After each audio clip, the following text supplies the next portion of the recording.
उसमें एक technical issue आ रहा था, वो मंत्री नहीं बन पा रहे थे।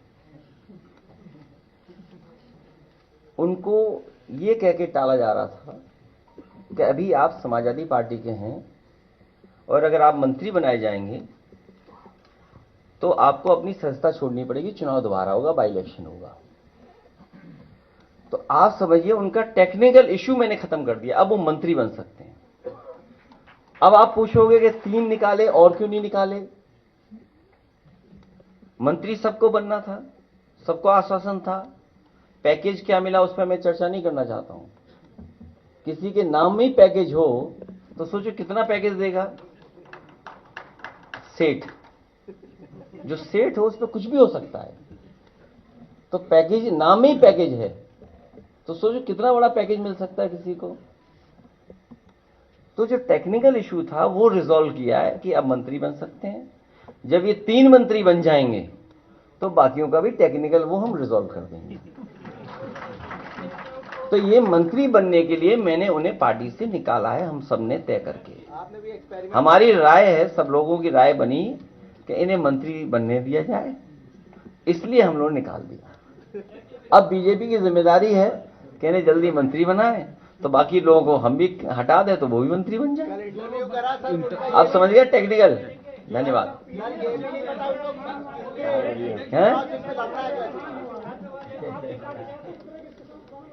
क्या चीज? अरे हमारा घर ही धो दिया था गंगा जल से, इसीलिए गंगा स्नान करा। गंगा जल कहां से धोएंगे ये लोग जाके? इंडिया गठबंधन में बाई इलेक्शन में। चलिए बहुत धन्यवाद। भजन लगाइए इनके लिए। अभी तेरे बारे बात बचेंगे।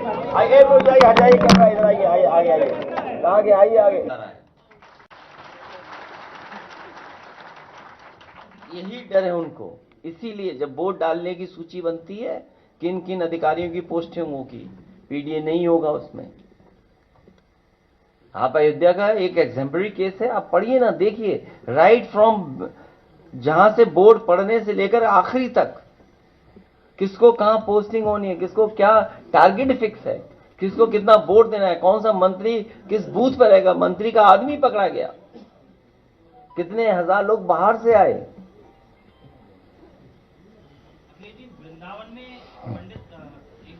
कथावाचक हैं पंडित जी, उन्होंने कथा करते हैं, उसमें विवादित बयान दे देते हैं, फिर समाज और ब्राह्मण समाज में आपस में वैमनस्य हो जाता है। वो मुझे जानकारी नहीं है, लेकिन इतना पता है मुझे मथुरा वृंदावन में भी जमीन बहुत बीजेपी के लोगों ने कब्जा की है, इतनी कब्जा की है। कल 3 विधायकों को सपा से निष्कासित किया गया, उसके बाद तमाम तरह के एलिगेशन उनके द्वारा लगाए जा रहे हैं समाजवादी पार्टी के ऊपर। तुम लोग समझदार नहीं हो।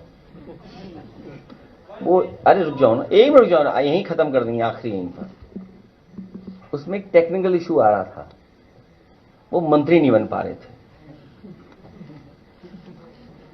उनको ये कह के टाला जा रहा था कि अभी आप समाजवादी पार्टी के हैं और अगर आप मंत्री बनाए जाएंगे तो आपको अपनी सदस्यता छोड़नी पड़ेगी, चुनाव दोबारा होगा, बाई इलेक्शन होगा। तो आप समझिए उनका टेक्निकल इशू मैंने खत्म कर दिया, अब वो मंत्री बन सकते हैं। अब आप पूछोगे कि 3 निकाले और क्यों नहीं निकाले? मंत्री सबको बनना था, सबको आश्वासन था, पैकेज क्या मिला उस पर मैं चर्चा नहीं करना चाहता हूं। किसी के नाम में ही पैकेज हो तो सोचो कितना पैकेज देगा। सेठ, जो सेठ हो उस पर कुछ भी हो सकता है, तो पैकेज नाम में ही पैकेज है तो सोचो कितना बड़ा पैकेज मिल सकता है किसी को। तो जो टेक्निकल इशू था वो रिजॉल्व किया है कि अब मंत्री बन सकते हैं। जब ये 3 मंत्री बन जाएंगे तो बाकियों का भी टेक्निकल वो हम रिजॉल्व कर देंगे। तो ये मंत्री बनने के लिए मैंने उन्हें पार्टी से निकाला है, हम सबने तय करके। हमारी राय है, सब लोगों की राय बनी कि इन्हें मंत्री बनने दिया जाए, इसलिए हम लोग निकाल दिया। अब बीजेपी की जिम्मेदारी है कि इन्हें जल्दी मंत्री बनाए तो बाकी लोगों को हम भी हटा दें तो वो भी मंत्री बन जाए। आप समझ गए टेक्निकल। धन्यवाद। हैं? क्या चीज? अरे हमारा घर ही धो दिया था गंगा जल से, इसीलिए गंगा स्नान करा। गंगा जल कहां से धोएंगे ये लोग जाके?